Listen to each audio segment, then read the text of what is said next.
Salam Bapak Ibu, Saudara-saudari, senang berjumpa dengan Anda di dalam ibadah online bersama dengan kami Gereja GKP BMDC Pangkal Pinang. Bila ibadah ini telah menjadi berkat bagi Anda, silakan Bapak Ibu, Saudara-saudari membagikan link ibadah ini kepada keluarga, teman, atau kerabat Anda. Berikut MDC News.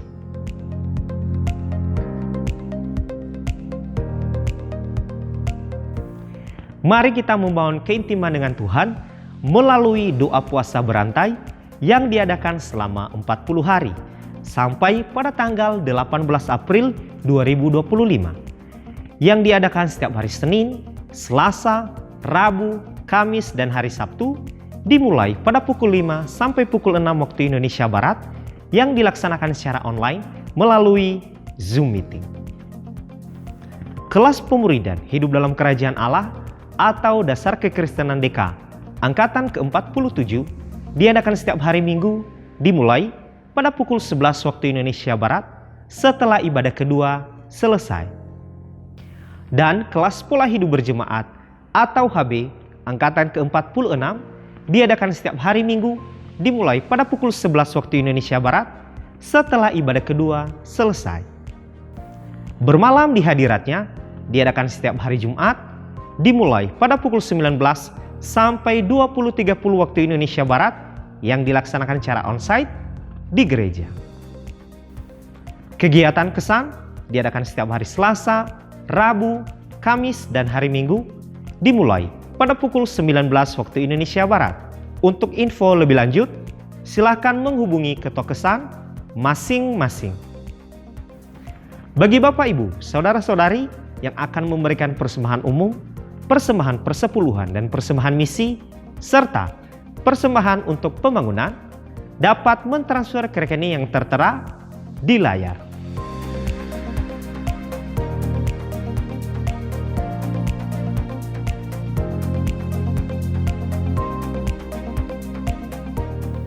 Untuk mengetahui info lebih lanjut tentang Gereja GKP BMDC Pangkal Pinang, Bapak Ibu, Saudara-saudari dapat mengikuti Facebook dan Instagram MDC Pangkal Pinang atau subscribe akun YouTube GKP BMDC Pangkal Pinang.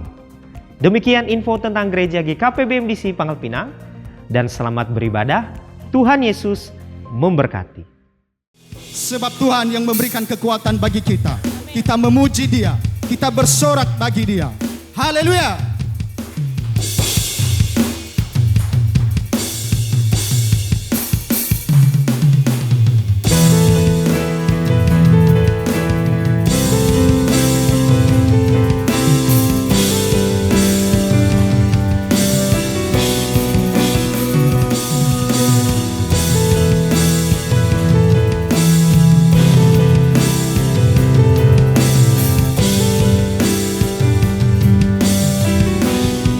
Sama-sama serukan.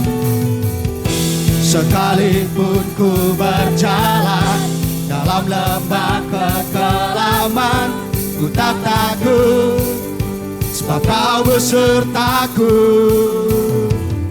Sekalipun ku berada di dalam kesesakan, ku tak goyah, Kau tak tinggalkanku. Ku tahu ku kuat di dalam-Mu, karena firman-Mu ada di hidupku. Hey! Yesus, Engkaulah penebusku, terang di jalanku, penghibur dan penolongku.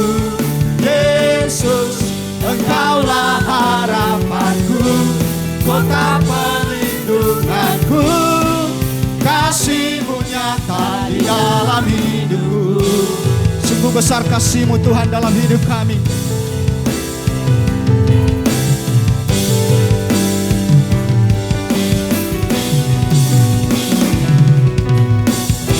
Sekalipun ku berjalan dalam lembah kekelaman, ku tak takut, sebab Kau besertaku. Hey! Sekalipun ku berada di dalam kesesakan, ku tak goyah, tahu ku kuat hanya di dalam-Mu,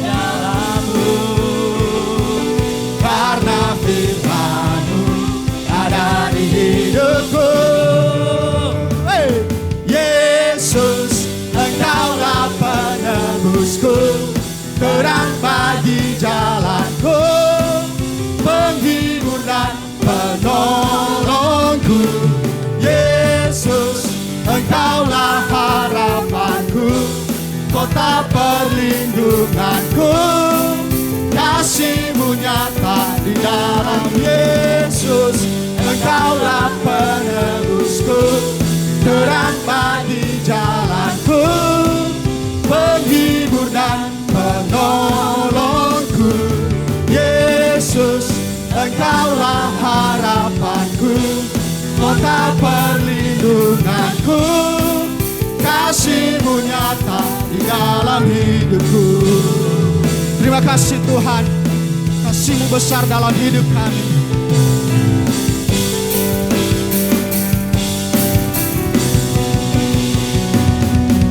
Haleluya. Berikan sorak-sorai buat Allah kita. Terima kasih Tuhan, sebab firman-Mu yang menerangi langkah-langkah kami.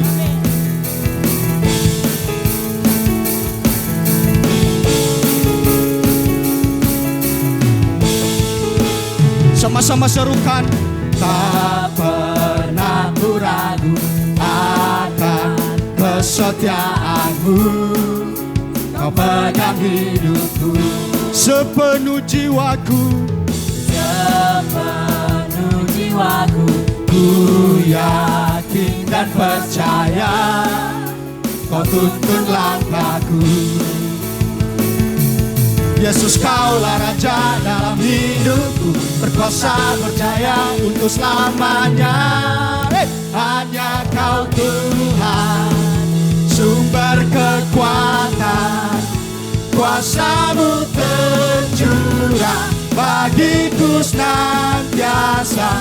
Dengan-Mu Tuhan, bukan berjalan dari kemuliaan sampai kemuliaan selamanya. Oh, oh.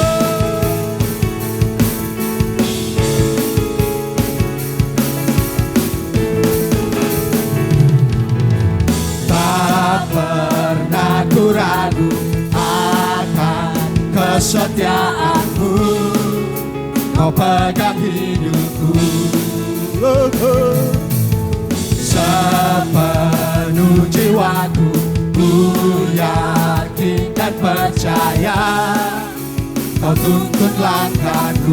Yesus, Yesus, Yesus, Kaulah Raja dalam hidupku, berkuasa berjaya untuk selamanya.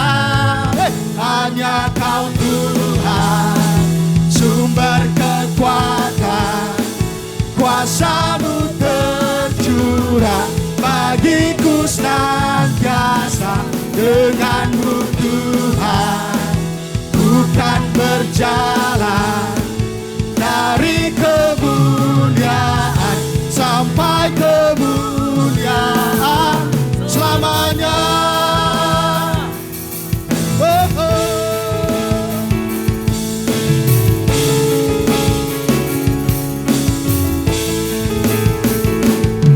Yesus, Kaulah Raja dalam hidupku, berkuasa berjaya untuk selamanya. Yesus, Kaulah Raja dalam hidupku, berkuasa berjaya untuk selamanya. Hanya Kau Tuhan, sumber kekuatan kami Tuhan. Kuasa-Mu tercurah bagiku senantiasa. Dengan-Mu Tuhan, ku kan berjalan dari kemuliaan sampai kemuliaan. Hanya Kau Tuhan, sumber kekuatan, kuasa-Mu tercurah bagiku senantiasa. Dengan-Mu Tuhan, ku kan berjalan dari kemuliaan sampai kemuliaan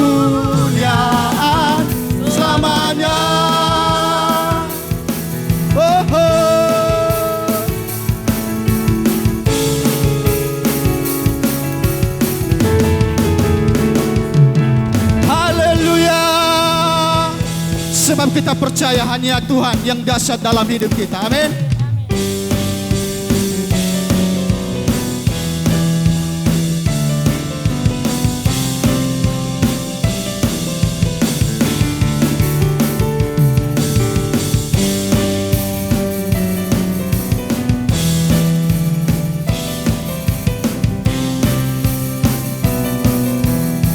Sama-sama serukan.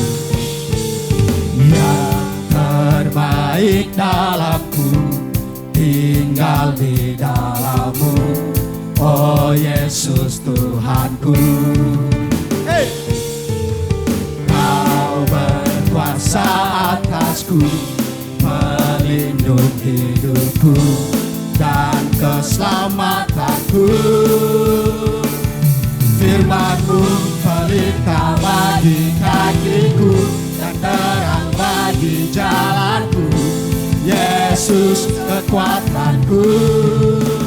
Hey! Dahsyat, kuat, penuh kuasa, Raja kemuliaan. Yesus Tuhan, sungguh Engkau dahsyat, ajaib dan perkasa, Raja keagungan. Yesus Tuhan, Kau kemenanganku. Hey! Yang terbaik dalamku tinggal di dalam-Mu, oh Yesus Tuhanku. Kau berkuasa atasku, pelindung hidupku dan keselamatanku. Firman-Mu pelita bagi kakiku dan terang bagi jalanku. Yesus kekuatanku.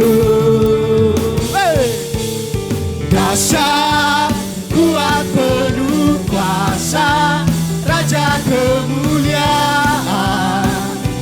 Yesus Tuhan, sungguh Engkau dahsyat, ajaib dan perkasa, Raja keagungan. Yesus Tuhan, Kau kemenanganku. Oh, oh, kemenanganku.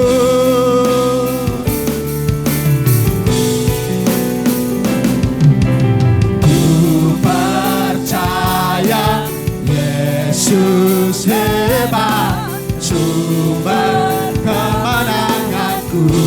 Oh, oh, oh, oh, ku percaya. Yesus hebat, sumber kemenanganku. Oh, oh, oh, oh, ku percaya. Yesus hebat, sumber kemenanganku. Oh, oh, oh, oh, ku percaya. Yesus hebat, sumber kemenanganku. Oh, dahsyat, kuat, penuh kuasa, Raja kemuliaan. Yesus Tuhan, sungguh Engkau dahsyat, ajaib dan perkasa, Raja keagungan. Yesus Tuhan, Kau kemenanganku. Oh, oh, Yesus Tuhan, Kau kemenanganku. Oh, oh, Yesus Tuhan, Kau kemenanganku. Haleluya. Berikan sorak-sorai lebih lagi buat Tuhan kita. Sebab hanya Dia yang dahsyat dalam hidup kita. Terima kasih Tuhan. Engkau sungguh baik di dalam hidup kami Tuhan. Terima kasih. Jemaat Tuhan, mari duduk kembali. Sungguh besar pengorbanan-Mu dalam hidup kami Tuhan.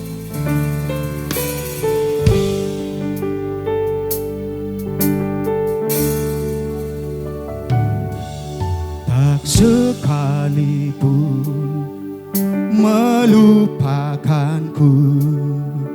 Kau menuntun langkahku. Ku tak pernah sendiri. Kau tak tinggalkanku. Tak sekalipun melupakanku. Kau menuntun langkahku.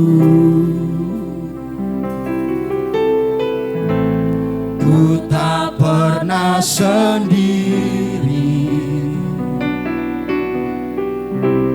Kau tak tinggalkanku.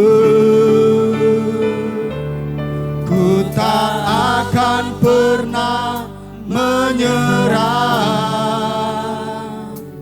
sampai ku lihat Kau bekerja. Ku percaya mukjizat kan nyata. Ku takkan berhenti percaya. Berikan sorak-sorai buat Allah kita. Haleluya. Tak sekalipun melupakanku. Kau menuntun langkahku. Kami tak pernah sendiri Tuhan. Ku tak pernah sendiri. Kau tak tinggalkanku. Tak sekalipun melupakanku. Kau menuntun langkahku. Ku tak pernah sendiri. Kau tak tinggalkanku. Ku tak akan pernah menyerah sampai ku lihat Kau bekerja. Ku percaya mukjizat kan nyata. Ku takkan berhenti percaya. Ku tak menyerah. Takkan pernah menyerah sampai kami lihat Tuhan Kau bekerja dalam hidup kami. Ku percaya mukjizat kan nyata. Ku takkan berhenti percaya. Ku tak menyerah. Takkan pernah menyerah sampai kami lihat Engkau bekerja Tuhan. Sampai ku lihat Kau bekerja. Sungguh hati kami percaya. Ku percaya mukjizat kan nyata. Ku takkan berhenti percaya. Takkan pernah menyerah sampai ku lihat Kau bekerja. Ku percaya mukjizat kan nyata. Ku takkan berhenti percaya.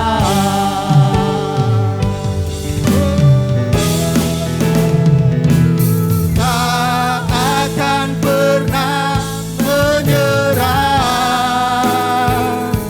sampai ku lihat Kau bekerja. Ku percaya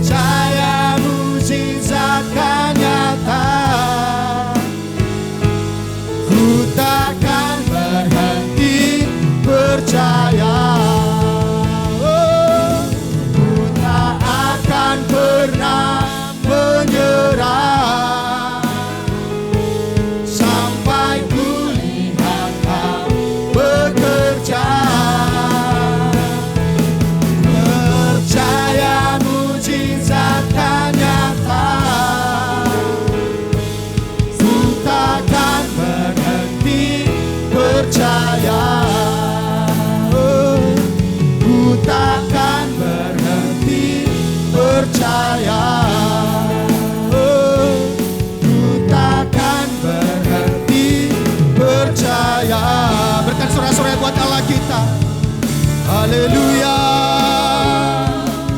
Sungguh kami percaya kuasa-Mu besar. Haleluya. Haleluya. Engkau bekerja Tuhan, Engkau menuntun kami, Engkau membawa kami ke terang-Mu yang ajaib. Haleluya. Haleluya. Percaya janji-Mu sempurna Tuhan, janji-Mu sempurna dalam hidup kami. Engkau baik Yesus, Engkau baik Tuhan, kasih-Mu besar. Allahku, terima kasih Tuhan. Haleluya. Haleluya. Haleluya. Engkau baik Tuhan, sangat baik di dalam hidup kami. Engkau baik, kami percaya janji-Mu sempurna di dalam hidup kami. Haleluya. Terima kasih. Oh, terima kasih.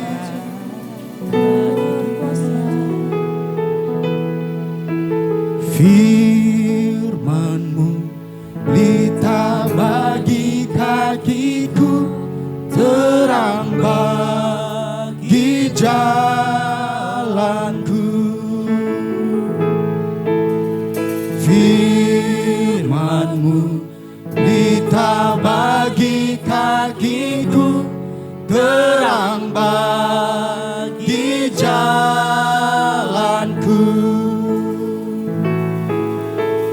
Waktu ku bimbang dan hilang jalanku, tetaplah Kau di sisiku, dan takkan ku takut asal Kau di dekatku, besertaku selamanya. Oh, firman-Mu pelita bagi kakiku, terang bagi jalanku. Jemaat Tuhan, mari kita bangkit berdiri. Firman-Mu pelita bagi kakiku, terang bagi jalanku. Salam Bapak Ibu dan Saudara kasih dalam Tuhan. Di minggu ketiga bulan Maret ini kita bersyukur karena kasih Tuhan yang terus menyertai kehidupan kita. Dan di minggu ketiga bulan Maret ini kita akan berbicara tentang topik firman Tuhan, mendahulukan Tuhan dari kesibukan hidup Anda. Putting God first in a daily grind. Bapak Ibu dan Saudara kasih dalam Tuhan, keakraban kita dengan Tuhan akan terlihat melalui tingkat komunikasi kita dengan Dia. Apakah tingkat komunikasi kita hanya pada tingkat basa-basi atau tingkat terdalam, yaitu terbuka dan diwarnai dengan kejujuran yang sepenuhnya? Melalui komunikasi seperti itu, keakraban kita dengan Tuhan akan terbentuk dan kepekaan kita kepada tuntunannya akan semakin meningkat. Komunikasi itu perlu waktu yang terbaik, tempat yang terbaik, dan sikap hati yang terbaik. Semuanya itu akan menolong kita untuk mendengar suara Tuhan yang membawa semua kita ke dalam kehidupan yang bermakna dan tidak sia-sia. Di masa lalu, para penjinak singa sirkus selalu membekali diri mereka dengan kursi berkaki 4 ketika mereka bermaksud menjinakkan dan mengendalikan seekor singa. Di samping itu, memberi cemeti untuk memberi komando kepada si singa dan sebuah pistol untuk berjaga-jaga bila hal-hal yang tidak diinginkan terjadi. Sang penjinak singa itu akan mengarahkan keempat kaki dari kursi yang di tangannya ke wajah si singa ketika singa tersebut mulai marah. Untuk apa ia melakukan hal itu? Dave Hoffer, seorang penjinak singa yang terkenal di Amerika Serikat, menjelaskan alasannya di dalam film dokumenter yang berjudul Fast, Cheap, and Out of Control. Di dalam film tersebut, Dave Hoffer mengutarakan bahwa apabila keempat kaki kursi diarahkan ke muka singa, maka hal itu akan membingungkan singa dan singa akan meredakan amarahnya. Menurut Dave Hoffer, hal itu karena seekor singa secara naluri telah terprogram untuk memfokuskan diri kepada seekor mangsa saja dan menyerang mangsa tersebut. Oleh karena itu, ketika seorang penjinak singa menyodorkan 4 kaki kursi kepada dirinya, maka hewan tersebut mendadak melihat 4 hal di hadapannya secara sekaligus. Sebagai akibat, singa itu tidak tahu ke kaki kursi yang mana ia memusatkan amarahnya. Situasi tersebut memecahkan konsentrasi dirinya, meredakan amarahnya, dan sebagai akibat, singa itu akan menjadi takluk kepada sang pelatih. Metode yang digunakan di masa lalu untuk menjinakkan singa ini mengajar kita tentang hidup secara fokus. Apabila kita tidak terfokuskan secara benar, yaitu sama seperti singa yang menghadapi 4 kaki kursi secara sekaligus tadi, sehingga tidak tahu kaki kursi mana yang harus memfokuskan dirinya, maka konsentrasi kita akan buyar dan kehidupan kita akan lumpuh sama seperti singa itu. Singkat kata, agar kehidupan kita dapat berlangsung secara efektif, maka perlu kita memfokuskan diri kita kepada hal-hal yang seharusnya dan kita prioritaskan, dan tidak mengutamakan hal-hal yang tidak sepatutnya kita dahulukan. Hanya dengan demikian, barulah kehidupan kita menjadi maksimal. Prinsip hidup seperti ini diteladankan oleh Tuhan Yesus di dalam kehidupannya di dunia 2000 tahun yang lampau. Dengan mempelajari kehidupan Yesus yang ditulis dalam keempat kitab Injil, kita dapat melihat bahwa di tengah kesibukan pelayanan yang ia lakukan, Yesus tetap menjaga prioritas hidup yang benar. Prioritas yang memungkinkan Yesus mengisi waktunya secara efektif. Di dalam kehidupannya di dunia yang berlangsung selama 33,5 tahun dan 3,5 tahun terakhir ia isi dengan melakukan pelayanan di depan umum, Yesus telah mengubah dunia secara positif sehingga menjadi seperti hari ini.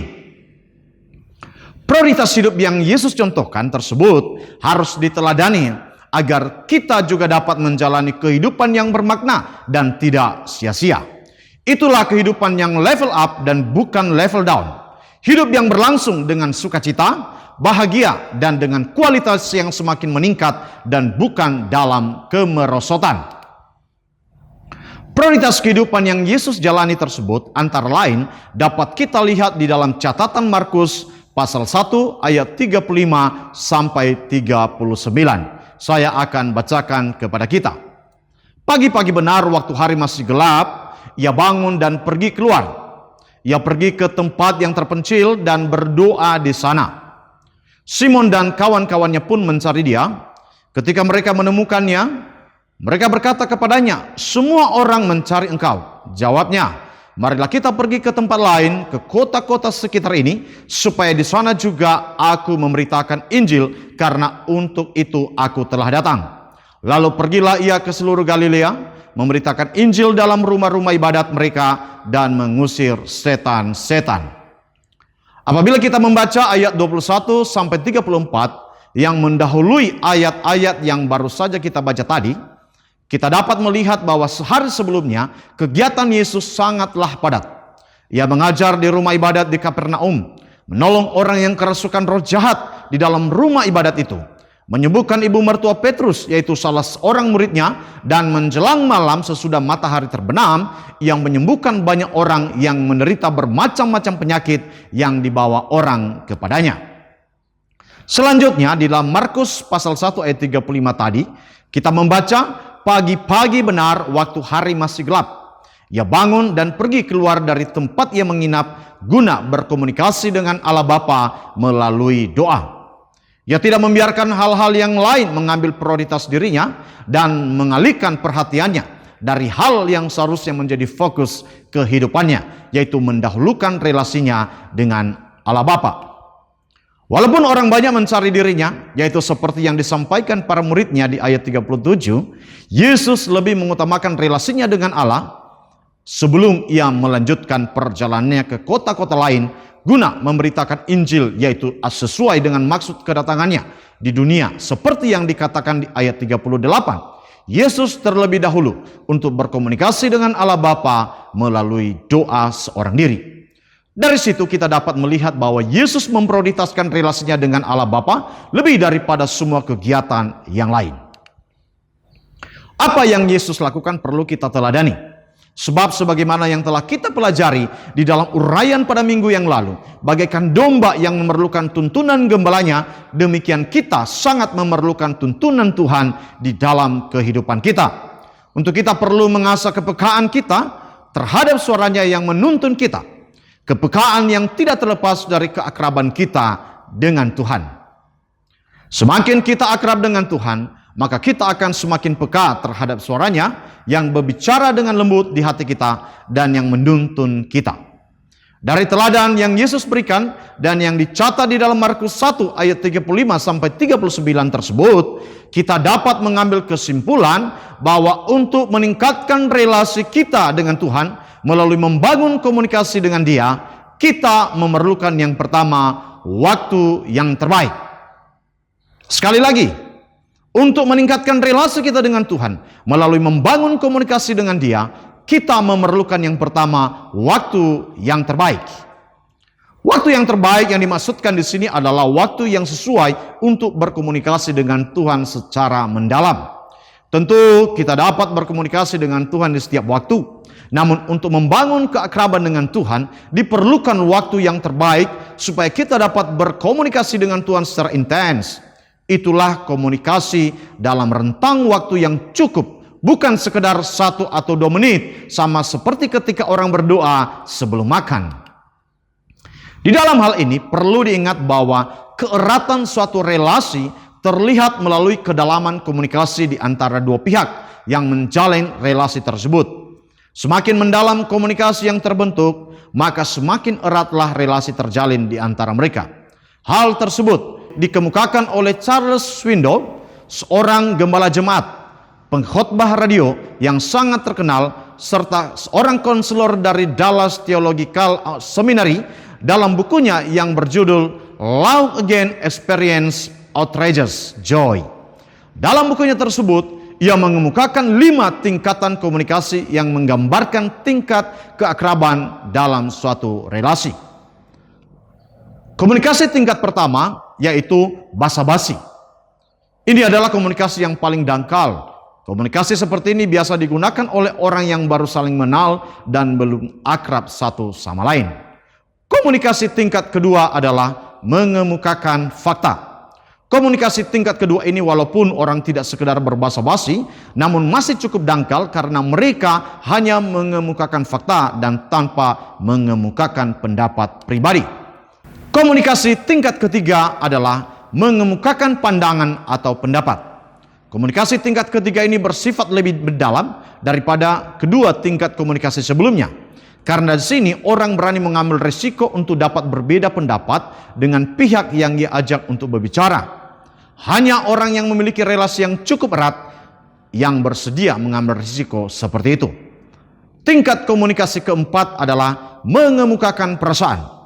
Komunikasi tingkat keempat ini mencerminkan relasi yang mendalam, sebab hanya kepada orang yang akrab saja baru kita bersedia mengutarakan perasaan kita. Dan tingkat komunikasi yang kelima adalah yang intim dan diwarnai dengan sikap saling mempercayai serta dengan kejujuran yang sepenuhnya. Itulah komunikasi yang tercermin melalui relasi kasih antara suami dan istri. Dalam relasi tersebut berlaku prinsip tidak ada rahasia di antara kita. Untuk membangun relasi melalui komunikasi yang seperti itu diperlukan waktu yang terbaik. Yang dimaksudkan adalah waktu yang paling sesuai dengan jadwal kegiatan saudara sehari-hari, serta sesuai dengan tipe kepribadian saudara. Sesuai dengan jadwal kegiatan saudara, sehingga ketika melakukan komunikasi, termasuk komunikasi dengan Tuhan, saudara dapat berkonsentrasi dengan baik dan bukan dalam keadaan yang lelah dan terganggu oleh kesibukan lainnya. Di dalam hal ini, jadwal waktu setiap orang tentulah berbeda satu dengan yang lainnya. Demikian pula tipe kepribadian setiap orang adalah berbeda-beda. Bagi orang-orang tertentu, pagi hari merupakan waktu yang terbaik untuk berkomunikasi secara mendalam dengan Tuhan. Sebab di pagi hari begitu ia bangun dari tidurnya, pikirannya menjadi langsung jernih. Sedangkan di malam hari, sebelum larut malam, ia sudah ngantuk. Orang yang seperti ini adalah tipe pribadi bertipe pagi hari. Sebaliknya ada juga orang yang bertipe malam hari. Bagi orang tipe ini, ketika bangun di pagi hari, ia tidak dapat langsung berpikir dengan jernih. Ia harus bergoleh terlebih dahulu di tempat tidurnya. Barang 1 atau 2 jam, barulah rasa kantuknya akan hilang dan baru ia dapat melakukan kegiatannya sehari-hari. Sedangkan di malam hari, semakin larut malam, pikirannya akan semakin jernih dan semangat dalam dirinya akan semakin bertambah. Bila saudara termasuk pribadi dengan tipe pagi hari, sediakanlah waktu di pagi hari untuk berkomunikasi dengan Tuhan guna membangun keakraban dengan Dia. Sedangkan bila saudara termasuk pribadi dengan tipe malam hari, sediakanlah waktu malam hari untuk berdoa secara mendalam. Dengan demikian, saudara dapat berkomunikasi dengan Tuhan dalam kondisi pikiran yang segar, jernih, serta bukan dalam keadaan setengah sadar atau setengah tidak sadar, yaitu karena sedang terngantuk-ngantuk. Lalu bagaimana dengan Yesus? Apakah ia adalah pribadi yang berupa tipe pagi hari atau malam hari? Memang di dalam Markus 1 ayat 35 tadi ditulis, pagi-pagi benar, waktu hari masih gelap, ia bangun dan pergi keluar. Ia pergi ke tempat yang terpencil dan berdoa di sana. Namun di ayat-ayat yang lain, seperti misalnya Lukas pasal 6:12, dicatat di sana bahwa Yesus berdoa sepanjang malam kepada Bapanya. Artinya, Yesus dapat berkomunikasi secara mendalam dengan Allah Bapa di segala waktu. Tetapi tidak demikian halnya dengan kita. Kita perlu mengetahui waktu yang terbaik bagi kita untuk berkomunikasi dengan Allah guna membangun keakraban dengan dirinya. Mungkin ada di antara kita yang bertanya, kalau saya termasuk pribadi tipe apa ya? Sebab ketika bangun pagi, saya sulit untuk berpikir dengan jernih. Sedangkan di malam hari, sebelum larut malam, saya sudah ngantuk sehingga sulit untuk berpikir. Kalau itu saudara, maka saudara bukanlah tipe pribadi dengan pagi hari ataupun malam hari. Namun saudara adalah tipe pribadi pemalas. Yang perlu saudara lakukan adalah mendisiplinkan diri Anda dan tidak membiarkan kemalasan menguasai hidup saudara. Jadi ketahuilah tipe kepribadian kita. Apakah kita tipe pagi hari, siang hari, senja, malam atau larut malam? Kenalilah jadwal kegiatan kita sehari-hari. Berdasarkan semuanya itu, sediakanlah waktu yang terbaik untuk berkomunikasi secara mendalam dengan Tuhan melalui doa. Bukan doa yang bersifat basa-basi, namun kita dapat mengungkapkan pikiran dan perasaan secara intim dengan Tuhan. Langkah seperti itu akan membangun keakraban kita dengan Tuhan dan yang membuat kepekaan kita dengan tuntunannya. Hal yang kedua, untuk membangun dan meningkatkan relasi melalui komunikasi dengan Tuhan diperlukan tempat yang terbaik. Sekali lagi, untuk membangun dan meningkatkan relasi melalui komunikasi dengan Tuhan diperlukan tempat yang terbaik. Yang dimaksudkan tempat yang terbaik di sini bukanlah tempat yang termewah atau tempat yang terbagus, tetapi tempat yang terbaik di sini agar kita dapat berkomunikasi dengan Tuhan tanpa diganggu oleh orang lain. Itulah yang dicontohkan oleh Tuhan Yesus yang dicatat di dalam ayat 35 tadi. Di situ ditulis, ia pergi ke tempat terpencil berdoa di sana. Dalam Alkitab berulang kali dicatat tindakan Tuhan Yesus yang seperti ini. Di antaranya yaitu di dalam Matius 14 ayat 23. Di situ ditulis, ia naik ke atas bukit dan berdoa seorang diri di situ. Contoh yang lain dalam Lukas 5 ayat 16. Di ayat itu dicatat bahwa Yesus pergi ke tempat-tempat terpencil dan berdoa di sana. Tentu bukan berarti dengan demikian Yesus hanya berdoa dan berkomunikasi dengan Allah Bapa di tempat yang sunyi dan terpencil saja. Sebab Alkitab juga mencatat ia berdoa di tengah keramaian orang banyak. Namun untuk berkomunikasi secara mendalam memang diperlukan tempat yang terbaik, yaitu tempat di mana kita tidak akan terganggu oleh orang lain. Di dalam hal ini bukan berarti kita terlebih dahulu pergi ke tempat yang terpencil atau ke atas bukit untuk berdoa di situ. Namun kita dapat melakukannya di mana saja, baik di rumah sendiri, di gedung gereja, di sekolah atau di tempat kerja. Yang terpenting di sini adalah di tempat tersebut kita dapat menyendiri tanpa terganggu oleh orang lain. Sebagai contoh, kalau tempat itu adalah rumah kita sendiri, maka kita dapat melakukan komunikasi mendalam dengan Tuhan melalui berdoa di ruang keluarga atau di ruang makan ketika orang-orang serumah dengan kita masih belum bangun dari tempat tidur mereka. Kalau di tempat kerja, datang lebih pagi daripada teman-teman kerja sekantor kita, sehingga kita dapat berdoa di situ sebelum mereka datang untuk bekerja. Hal itulah yang Tuhan Yesus lakukan, sebagaimana yang ditulis dalam Markus 1 ayat 35 tadi. Ketika para penghuni tempat yang menginap masih tidur, Yesus keluar untuk berdoa tanpa berpamitan terlebih dahulu kepada mereka. Dengan demikian, ia dapat berdoa tanpa diganggu oleh orang-orang lain yang menginap di rumah yang sama, yang menurut ayat 36 tadi adalah Simon Petrus dan kawan-kawannya. Carilah tempat yang terbaik untuk menjalin komunikasi dengan Tuhan, dan dengan demikian keakraban dengan Dia akan semakin lebih erat. Alhasil kita akan semakin bertambah peka terhadap suaranya. Hal yang ketiga, untuk meningkatkan relasi dengan Tuhan melalui membangun komunikasi dengan Dia diperlukan sikap hati yang terbaik. Sekali lagi, untuk meningkatkan relasi dengan Tuhan melalui membangun komunikasi dengan Dia diperlukan sikap hati yang terbaik. Sikap hati yang terbaik yang dimaksudkan di sini adalah hati yang hening dan tidak dipenuhi dengan berbagai pikiran yang berkecamuk. Perlu dipahami bahwa menjalin komunikasi secara mendalam dengan Tuhan bukan hanya diperlukan tempat yang terpencil, yaitu tanpa gangguan suara, tetapi juga diperlukan hati yang dalam keadaan hening.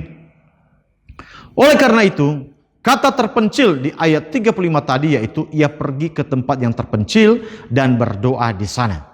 Ini bukan hanya menggambarkan tempat yang hening karena tidak ada orang lain di situ, tetapi juga menggambarkan hati yang hening karena tidak dipenuhi oleh berbagai pikiran yang berseliweran. Tentang hal ini beberapa waktu yang lalu, daya tampung tangki atau tandon air di Pastori semakin menurun sehingga air yang tersimpan di dalamnya cepat habis.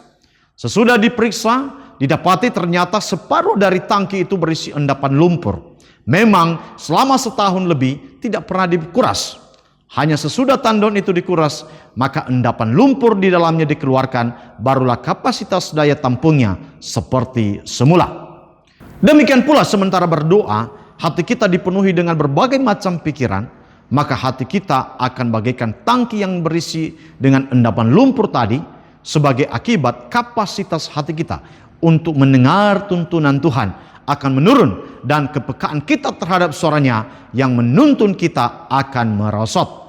Oleh sebab itu, di samping kita memerlukan waktu yang terbaik, di tempat yang terbaik, waktu dan tempat di mana kita terganggu oleh keramaian, kita juga memerlukan hati yang hening. Keheningan hati itulah yang perlu kita biasakan dengan sejenak menundukkan hati sebelum berdoa. Di saat itu kita mengheningkan pikiran kita, menundukkan hati kita dan membuka hati untuk mendengarkan suara Tuhan. Sebab pada dasarnya doa bukanlah komunikasi yang hanya bersifat satu arah, yaitu dari kita kepada Tuhan saja. Sebaliknya, doa merupakan komunikasi yang bersifat dua arah, yaitu kita berbicara kepada Tuhan dan kita membuka telinga hati untuk mendengar suara Tuhan berbicara kepada kita. Bahkan kalaupun Tuhan tidak mengucapkan kata-kata apapun, kita dapat merasakan kehadirannya yang menyegarkan jiwa kita. Kesadaran akan kehadiran Tuhan ini akan meningkatkan kepekaan kita terhadap tuntunannya. Ketika kita memisahkan diri dengan orang banyak, sehingga kita berada dalam keadaan seorang diri, seperti yang dilakukan Tuhan Yesus dan dicatat dalam Markus 1 ayat 35 tadi, di dalam bahasa Inggris diistilahkan sebagai solitude, maka keheningan di dalam hati diistilahkan sebagai silence. Guna melakukan komunikasi yang mendalam dengan Tuhan, kedua-duanya baik silence atau keheningan maupun solitude atau kesendirian sama-sama diperlukan. Keduanya sangat bermanfaat untuk membangun komunikasi dan relasi yang akrab dengan Tuhan. Pentingnya silence dan solitude ini tercermin dalam kisah tentang iblis yang pada satu hari mengadakan rapat dengan para setan yang adalah asisten-asistennya. Iblis berkata, kita tidak dapat mencegah orang Kristen beribadah di gereja. Kita tidak dapat menghalangi mereka untuk membaca Alkitab maupun terlibat di berbagai kegiatan pelayanan. Namun kita harus berusaha untuk mereka tidak membangun relasi yang akrab dengan Yesus. Sebab bila relasi mereka dengan Yesus bersifat akrab, maka kita tidak akan dapat menipu mereka dan mereka akan dapat mendengarkan tuntunan Tuhan. Para setan pun bertanya, apa yang harus kita lakukan? Iblis menjawab, biarkan mereka tetap pergi ke gereja dan sibuk terlibat dalam pelayanan. Namun curilah perhatian mereka. Alihkan perhatian mereka dengan membuat mereka sibuk melakukan hal-hal yang tidak penting. Penuhi pikiran mereka dengan berbagai keinginan, sehingga mereka tidak dapat mendengar bisikan Tuhan yang berbicara dalam hati nurani mereka. Buatlah mereka sibuk dengan WhatsApp, TikTok, dan berbagai medsos di handphone mereka. Dengan cara demikian, kalian dapat menghalangi keakraban orang-orang Kristen itu dengan Kristus. Rapat pun berakhir dan semua setan pergi ke seluruh dunia dengan penuh semangat dan dengan siasat jitu yang diberikan iblis tadi kepada mereka. Alhasil, orang Kristen sibuk dengan berbagai hal yang tidak penting. Konsentrasi serta fokus mereka terhadap hal yang hakiki, yaitu membangun relasi yang akrab dengan Tuhan, menjadi berantakan. Akibatnya, relasi mereka dengan Tuhan menjadi renggang dan kepekaan mereka terhadap suara Tuhan menjadi tumpul. Alhasil, kehidupan mereka menjadi hampa dan tidak bermakna dan diwarnai dengan kesia-siaan. Pertanyaannya, apakah saudara termasuk orang yang terbujuk oleh perangkap dari para asisten iblis tadi? Yaitu hidup di dalam prioritas yang keliru. Sebaliknya, dari mengutamakan hal-hal yang utama, justru mendahulukan hal-hal yang tidak utama daripada mendahulukan Tuhan dalam kesibukan sehari-hari. Kita mengutamakan kesibukan lebih daripada Tuhan. Apabila itu keadaan kita, hari ini kita juga ambil keputusan untuk menempatkan keakraban kita dengan Tuhan sebagai prioritas utama di dalam hidup kita. Sebab hanya dengan demikian, barulah kita akan mengalami level up dan bukan hidup di dalam level down. Di dalam rangka membangun keakraban dengan Tuhan tersebut, saya mengajak saudara untuk mengisi masa Prapaskah yang telah dimulai pada tanggal 10 Maret yang lalu dengan mengikuti gerakan doa puasa di pagi hari setiap pukul 5 sampai pukul 6 waktu Indonesia Barat setiap hari dari hari Senin sampai hari Sabtu kecuali hari Jumat melalui pertemuan secara online melalui via Zoom. Selama 40 hari dalam masa Prapaskah tersebut, kita akan menyiapkan hati untuk menyambut kasih Tuhan Yesus yang Ia tunjukkan melalui pengorbanannya di kayu salib dan yang akan kita peringati melalui Jumat Agung serta merayakan kuasa Tuhan Yesus yang tidak terbatas, yaitu Ia bangkit dari antara orang mati melalui Minggu Paskah.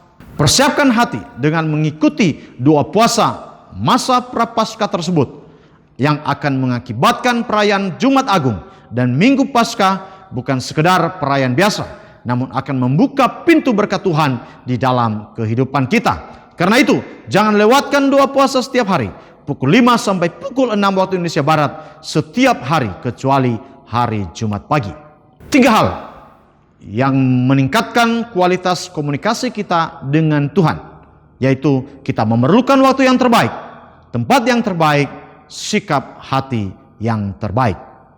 Mari kita berdoa. Tuhan Yesus, kami bersyukur kalau hari ini Tuhan memperdengarkan kebenaran firman Allah kepada kami. Bagaimana kami harus mengutamakan Tuhan lebih daripada kesibukan hidup kami. Tuhan, kami berterima kasih untuk kebenaran firman Allah yang mengajar kami untuk memiliki komunikasi yang akrab dengan Tuhan. Maka kami harus memiliki waktu yang terbaik, tempat yang terbaik, dan memiliki sikap hati yang terbaik. Engkau Allah yang memberkati kehidupan umat-Mu. Kalau hari-hari ini mereka jauh dari Tuhan, Engkau Allah yang mendekatkan semua kami kepadamu, supaya kami memiliki hidup yang lebih akrab dengan Tuhan dan mengalami berkat Tuhan di dalam kehidupan kami sehari-hari. Di dalam nama Tuhan Yesus Kristus kami berdoa dan mengucap syukur. Haleluya. Amin. Firman-Mu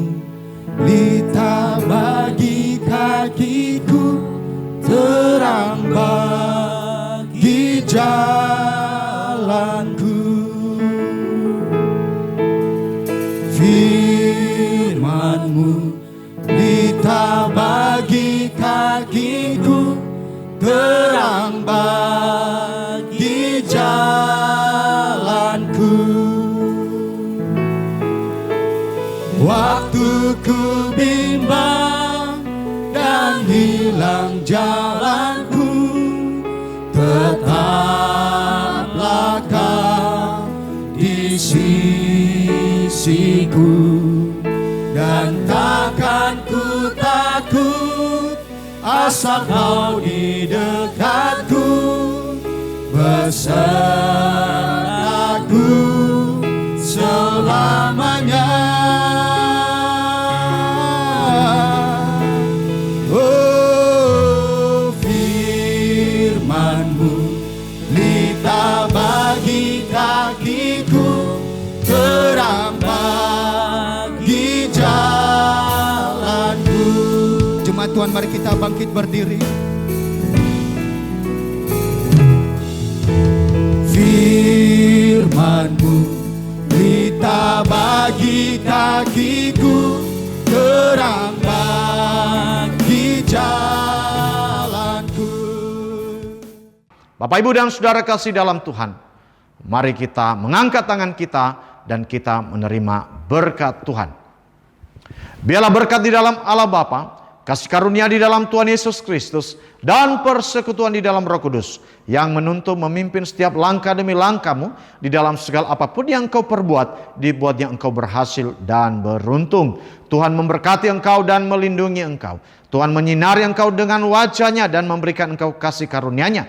Tuhan menghadapkan wajah-Nya kepadamu dan memberikan engkau damai sejahtera hari ini sampai untuk selamanya. Di dalam nama Tuhan Yesus Kristus yang menerima berkat Tuhan bersama kita katakan, amin.